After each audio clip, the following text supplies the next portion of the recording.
దేవుని నామంలో మీ అందరికీ వందనాలు. ఈరోజు శ్రమకు బాధకు ముగింపు అనే ఒక అంశం గురించి మనం మాట్లాడుకుందాం. యెషయా గ్రంథము 33:17 అలంకరింపబడిన రాజును నీవు కన్నులారా చూచెదవు, బహుదూరం నాకు వ్యాపించుచున్న దేశంను నీకు కనపడును అని అక్కడ రాయబడినట్లు మనం చూస్తూ ఉన్నాం. ఒకనాడు మనందరికీ ఆ నిత్య రాజ్యంలో మన నీతి సూర్యుడైన యేసుక్రీస్తు సౌందర్యమైన ముఖదర్శనం చూడగలమనే నిరీక్షణ ఉంది కదండి. ఈ నిరీక్షణ కేవలము నైరూప్య భావన మాత్రమే కాదు, రోజు మన జీవితాల్లో అనుభవించగలే సజీవ వాస్తవికత అని మనము గ్రహించాలి. ఈ నిజాన్ని మనము గ్రహించాలి.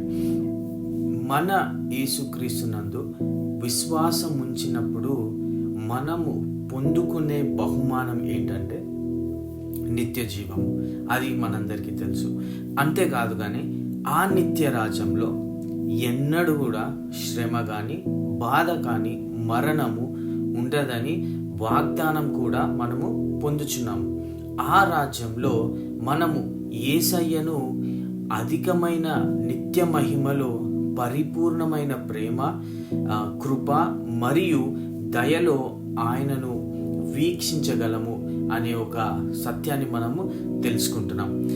అవును, పరలోకంలో మనం పొందుకోబోయే ఈ నిరీక్ష ఎట్టిదో ఈ రాబోయే మన దైనందిన జీవితంలో ఆ నిరీక్షణను అనుభవించవచ్చు.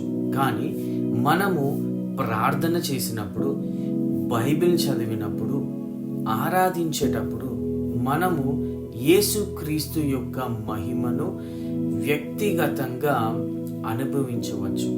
ఇది నేను పర్సనల్గా అనుభవించాను.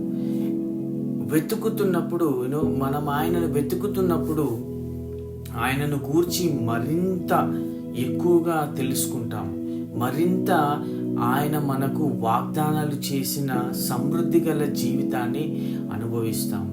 ఎందుకంటే ఈ ప్రార్థన మరియు బైబిల్ చదువుతూనే కానీ పరిశుద్ధుడైన దేవుడు ఎవరో మనము కనుక్కోగలుగుతాం. ఈరోజు యేసుక్రీస్తుపై మన కన్నులను నిలిపి మహిమలో ఆయనను చూసే రోజు కోసం ఎదురు చూద్దాం. మనము ఆయనను వెతుకుతున్నప్పుడు ఆయన తనను తాను వెల్లడిపరుస్తాడని విశ్వసిస్తూ మన దైనందిన జీవితంలో ఆయన మహిమను అనుభవించడానికి మనం ప్రయత్నించాలి. మనం ప్రయత్నిస్తాము. మన నిరీక్షణ కేవలం ఈ జీవితానికి మాత్రమే కాదు, మన